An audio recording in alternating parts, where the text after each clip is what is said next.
ढली बता दे कोई, सुबह कब हुई बता दे कोई, शाम कब ढली बता दे कोई। मैं तुझसे बार बार ना कहता हूँ, ला ला ला ला ला ला ला ला, के नशे में हूँ जब से मिला। ये लो भाई, तुमने हमारा काम किया और हमने अपना वादा पूरा किया। क्यों? भाई साहब, आपका बहुत बड़ा दिल है, बस आपसे एक रिक्वेस्ट और करनी थी। हाँ बोलो। भाई साहब, मैं चाहता हूँ कि शायान को ये पता ना चले कि उसे पाकिस्तान बुलाने के एवज मैंने आपसे टर्की का बिजनेस लिया है। शायन को नहीं पता चलेगी, अलबत्ता अब इसके बाद आपने खुद अपने पैर जमाने हैं। चीन, मलेशिया, ऑस्ट्रेलिया और अफ्रीका, यूरोप, अमेरिका की तरफ नजर भी नहीं उठा के देखना, वहां मैं हूं। अस्सलाम वालेकुम। वालेकुम सलाम। अच्छे मौके पे आई हो, इनसे मिलो भाई। ये हैं हमारे भाई छोटे, जावेद बुखारी। हाँ भाई, ये हमारी बेटी हैं मायरा। कभी किसी मशवरे की ज़रूरत हो तो ये आपको पूरी तरह मुतमईन करेंगे। जैसा आपके बारे में सुना था उससे काफी बढ़कर पाया आपको। चलो भाई साहब, मैं चलता हूं। आज तुमने हमें अंकल नहीं कहा है? शायद दिमाग कहीं और है। कहाँ है भाई, हमें भी पता चले। हो गया? Thank you uncle.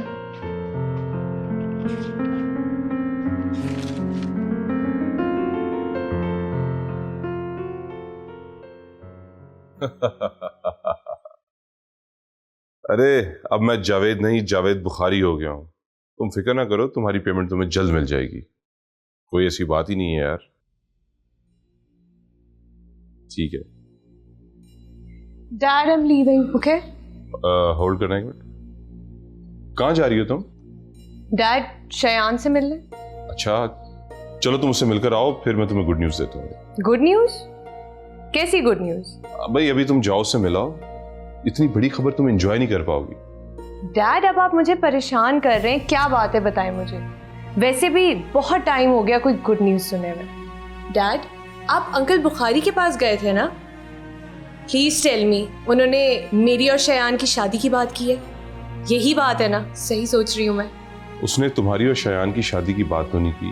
हाँ, अलबत्ता उस लड़की से जरूर मिलवाया जिससे शायान की शादी हो रही है। बिना दुनिया में शायान के अलावा और भी बहुत कुछ है जिसे पाकर इंसान खुश हो सकता है। मिल सकती है खुशी, बिल्कुल मिल सकती है, और बहुत कुछ मिल सकता है दुनिया में, लेकिन मुझे सिर्फ शयान चाहिए, सिर्फ शयान। Talk to you.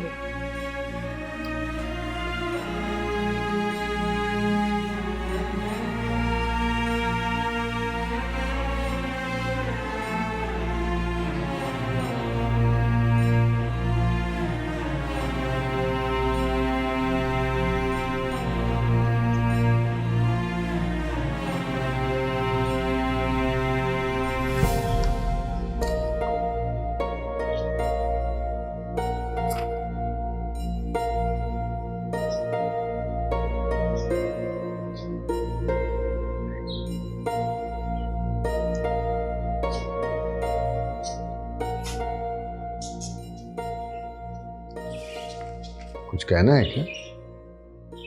हाँ शाकिर साहब, मुझे एक बात परेशान कर रही है। जानता हूँ, तुम बेटियों को लेके हर वक्त परेशान रहती हो तुम। हाँ भाई, अब वो बड़ी हो गई हैं, अपना अच्छा बुरा देख सकती हैं, समझदार हैं, मत परेशान हुआ करो उनके लिए। शाकिर साहब, आप बगैर बात सुने इतना बड़ा लेक्चर दे देते हैं मुझे। मैं किसी और बात से परेशान हूं। और क्या वजह? शायान की वजह से। आपने उसका रवैया देखा? मुझे तो कुछ ठीक नहीं लगा। भला अपनों के साथ वो इतना रूखा हो सकता है? बुखारी साहब ने उसे बताया भी था कि हम मायरा के माँ बाप हैं। जरा सी भी उसके चेहरे पे अपनायत की झलक नहीं नजर आ रही थी। ऐसा लग रहा था जैसे हमसे मिलकर उसे कोई खुशी नहीं हुई, और रस्मी तौर पर हाल भी नहीं पूछा उसने। शाकिर साहब, हमने कोई जल्दबाजी में कोई फैसला तो नहीं कर लिया?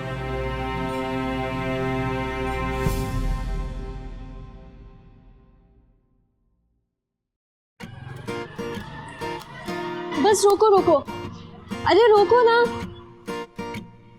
बस यही उतार दो मुझे। क्या हुआ? तुम्हारा घर तो अभी दूर है, मैं छोड़ तो रहा हूँ तुम्हें। मुझे लोगों के सामने अपना तमाशा नहीं बनवाना। एक तो तुम डरती बहुत हो यार। क्या हो गया? लोग अब इन छोटी बातों पे इतना गौर नहीं करते। तुम इजी हो जाओ। जमाना सिर्फ लड़कों के लिए बदला है, लड़कियों के लिए अभी भी वही पुराना जमाना और वही रहेगा। अच्छा ठीक है, वकील की बेटी से बहस करना कोई आसान काम नहीं है। अच्छा सुनो, मैं सोच रहा हूँ कि जल्दी अम्मी अब्बू को तुम्हारे घर रिश्ते के लिए भेज दूँ। आखिर कब तक हम ऐसे नजर चुराते मिलते रहेंगे? हाँ, ख्याल तो अच्छा है, मगर अभी ऐसा कुछ भी मत करना। अम्मी अबू आगे मायरा आपी के रिश्ते के लिए परेशान है, और वहां से उन्हें फुर्सत मिलेगी तो ही वो कुछ और सोचेंगे ना। वैसे मायरा से याद आया, शायान वापस आ गया। तुम लोग मिले उससे? कैसा लगा? हाँ, मैं नहीं मिली, मगर अम्मा अब्बा गए थे। फिर कैसा लगा वो उन्हें? पता नहीं, उन्होंने कुछ बताया नहीं मुझे।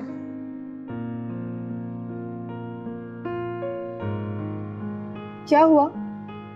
तुम कुछ कहना चाहते हो? वो नहीं, कुछ नहीं, मैं चलता हूँ। तुम्हारे दिमाग में जरूर कुछ चल रहा है, मुझे बताओ ना क्या बात है। अरे बोलो ना। देखो शायान मुझे बहुत ही अजीब सा लगता है, बुखारी साहब से बिल्कुल मुख्तलिफ, बहुत ही प्राउड, सच पूछो तो बहुत बदतमीज। उस दिन जिस तरह उसने मुझसे बात की, वो नौकरों को तो इंसान समझता ही नहीं है। मुझे समझ नहीं आती कि मायरा शायान के साथ सारी उम्र खुश कैसे रहेगी।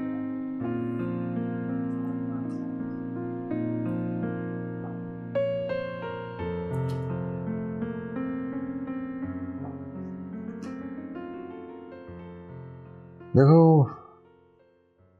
इंसान जितना मर्जी सोच विचार कर ले, जितने मर्जी मंसूबे बना ले, प्लानिंग कर ले, लेकिन मिलाकर होना वही होता है जो ऊपर वाला चाहता। तुम अल्लाह पे भरोसा रखो। अगर मायरा का जोड़ा अल्लाह ने शायान के साथ बनाया है तो फिर वही इसमें हमारी मदद भी करे। कहते तो आप सही हैं,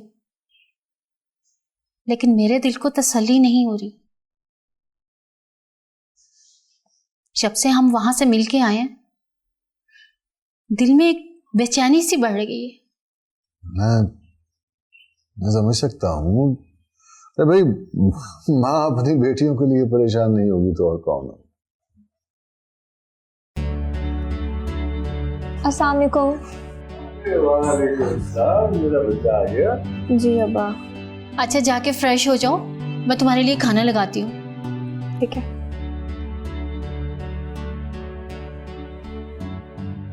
हाँ अस्मा, वो शायान को लेके तुम्हारे दिल में जो भी वसवसे हैं ना, वो प्लीज बेटियों के साथ ना शेयर करना, वो उससे खामखा परेशान हो जाए। इतनी पागल नहीं हूं मैं शाकिर साहब, मैं जानती हूँ किसके सामने क्या बात करनी है और क्या नहीं। ये तो है। और हाँ, जब तक मेरा दिल मुतमिन नहीं होता, मैं अपनी बेटी का हाथ किसी को नहीं सौंपूंगा। देखो, अभी बात हुई है, निकाह तो नहीं हुआ। मैं अपना पूरा इत्मीनान करके फिर करूंगा ये रिश्ता, ये शादी। अब तो खुश हो ना? और हाँ, चाय ठंडी हो गई।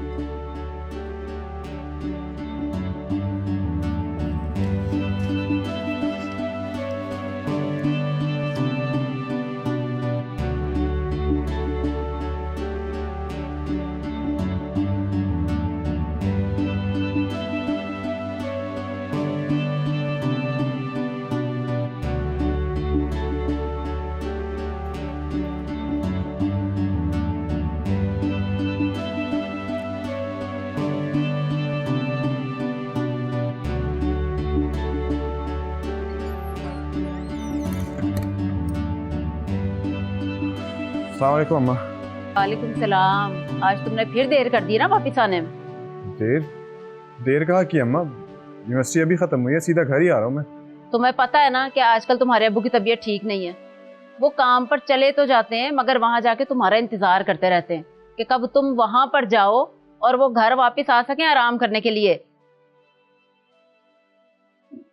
क्या बात है, आजकल मैं तुम्हें जब काम का कहती हूँ ना तुम्हारा मूड ही ऑफ हो जाता है। खैर तो है?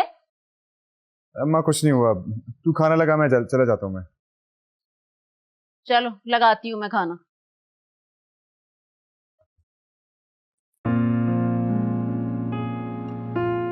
क्या बात है शयान, मैं देख रही हूँ कि तुम यहाँ होकर भी मेरे साथ नहीं हो।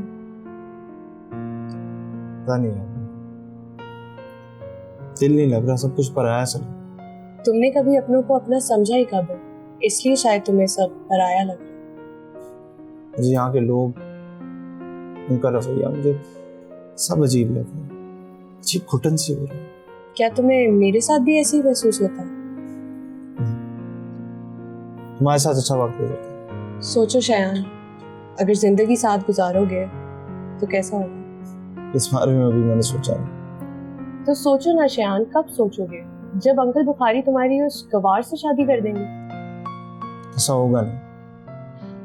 वो अंकल बुखारी हैं, वो अगर तुम्हें अब्रॉड से पाकिस्तान बुला सकते हैं ना, तो वो तुम्हारी शादी उस मायरा से भी करवा सकते हैं। मैंने कहा ना, ऐसा होगा नहीं। तुम इनकार नहीं कर पाओगे, और अगर करोगे तो अंकल बुखारी के गुस्से से नहीं बच पाओगे। पता भी ना, मैंने कुछ सोचा। क्या सोचा है मुझे बताओ। बताने का नहीं, करने का जो मैंने सोचा। और इस करने वाली बात में मैं हूँ या नहीं? मुझे थोड़ा सोचने का वक्त। इस मसले से एक दफा निकल जाऊं तो फिर इस बारे में सोचते हैं। ठीक है, तुम लो वक्त। सायरा, सायरा। जी अम्मी। ये मायरा क्यों नहीं आई अभी तक? फोन करके पता करो कहाँ रह गई है। अम्मी आपको पता तो है उनका, वो अपनी धुन की कैसी पक्की हैं। कभी कोई काम अधूरा छोड़कर आई हैं क्या? जब तक उनके ऑफिस का काम खत्म नहीं होगा वो नहीं आएंगी। अच्छा अच्छा, ज्यादा बातें नहीं करो, फोन करके पता करो कहाँ रह गई है। मेरा दिल घबराई जा रहा है। अच्छा बाबा, करती हूँ फोन, तसल्ली रखें।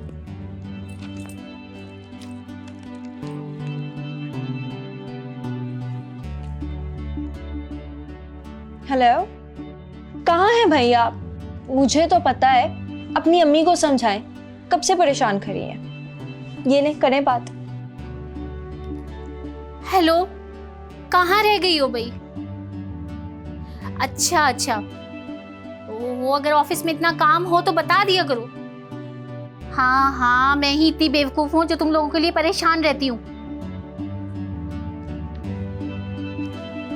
हो गई तसल्ली आपको?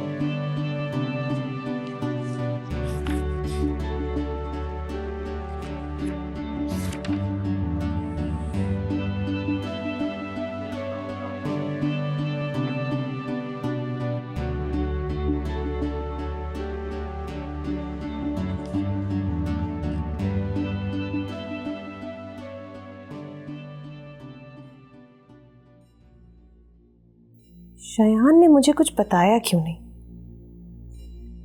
आखिर चल क्या रहा है इसके दिमाग में? कोई बात तो जरूर है जो वो इतने यकीन से कह रहा था कि वो उस लड़की से शादी नहीं करेगा। एक बार वो लड़की शयान की जिंदगी से निकल जाए तो मैं शयान को हासिल कर लूंगी।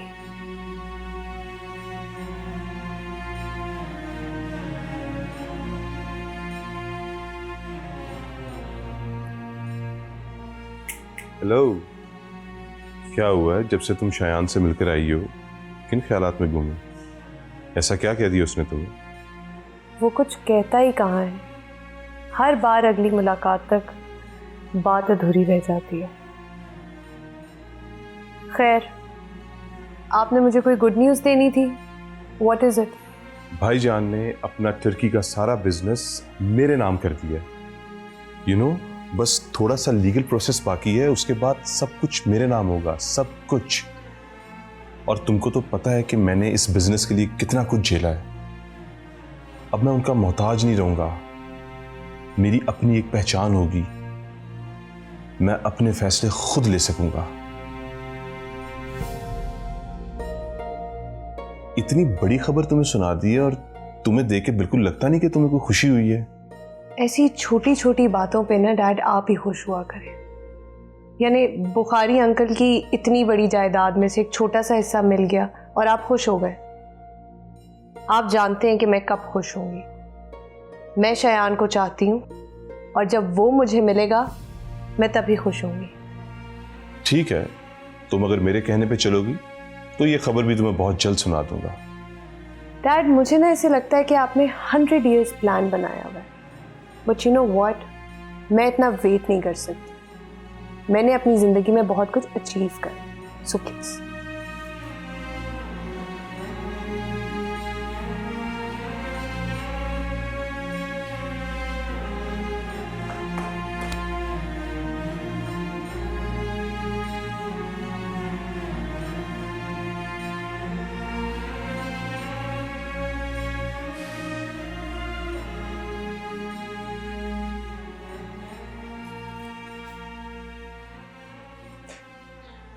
जी मिस मायरा,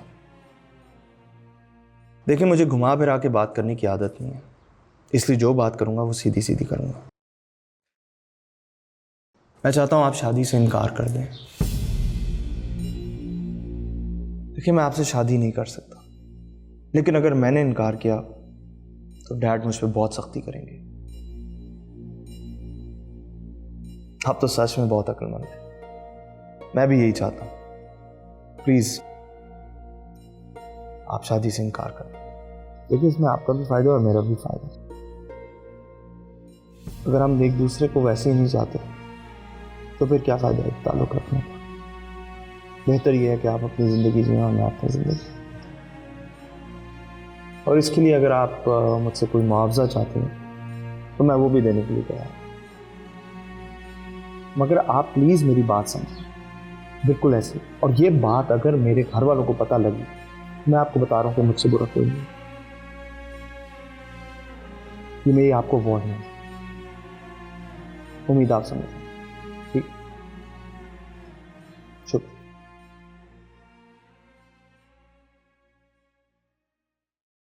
मुझे तो लग रहा है कि तुमने ऐसा जरूर कुछ किया है जिसकी वजह से तुम खुश भी हो और मुतमईन भी। कोई बात तो जरूर है। अभी तो ये बात सिर्फ मेरी बहन को पता चली, आगे किस किस तक पहुंचती है और इसका क्या रिएक्शन होता है अल्लाह ही जाने। मुझे कोई एतराज नहीं है तुम्हारे इस फैसले पे, लेकिन क्या मैं कोई एक वजह जान सकता हूँ? Only one solid reason. बाबा वजह मत पूछे मुझसे। बाबा को मना कर दिया है मायरा ने मुझसे शादी की। What? Are you serious? I mean, ये तो मेरे लिए बहुत बहुत खुशी की बात है, बट शयान ये हुआ कैसे?